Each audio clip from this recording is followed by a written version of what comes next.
και να προχωρήσουμε τώρα στην κοπή της πίτας. Την πίτα θα μας κάνει την τιμή να την κόψει ο δήμαρχος της πόλης μας. Δηλαδή κύριε Δήμαρχε.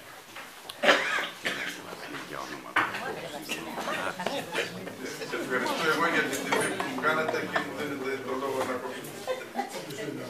Ευχαριστώ κύριε Πρόεδρε.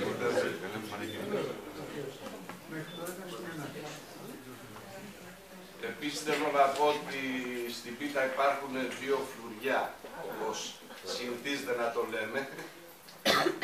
Αυτά λοιπόν τα δύο φλουριά αντιπροσωπεύουν από ένα βιβλίο, το ιστορικό βιβλίο του συλλόγου μας.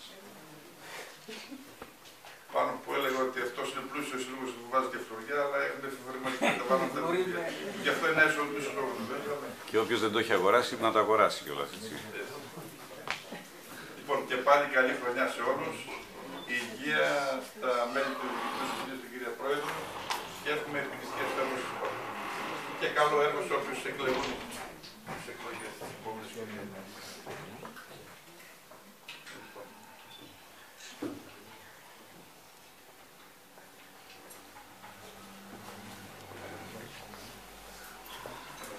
Τετράγωνα ή ακτινότα.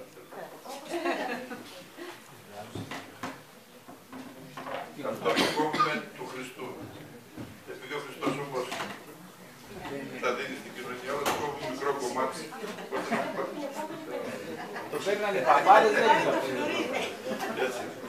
Κόβουμε ένα κομμάτι για τον οικοδεσπότη που είναι ο σύλλογος και θα παρακαλώ την κυρία Πρόεδρο να το παραλάβει.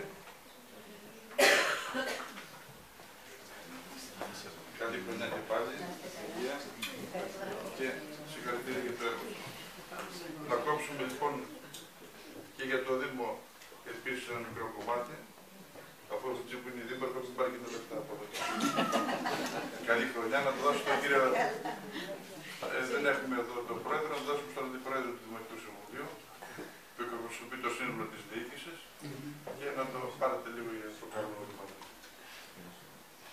Έχουμε εκπρόσωπο συλλογικού φορέα άλλο εδώ, άλλο συλλόγο. Έχουμε τον πρόεδρο του τοπικού συμβουλίου της Παλίνης, τον κύριο Σμέρον Αρθή.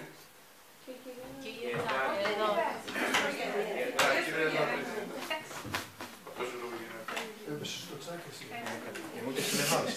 Ο κύριος Σμέρος, πρόεδρος του τοπικού συμβουλίου Παλίνης. Και ο κύριος Μαζίτσος του τοπικού του Γιάρακα. Καλή χρονιά σε όλους. Καλή επιτυχία. Πότε είναι εδώ μαζί. Όποιος φεύγει χάνει.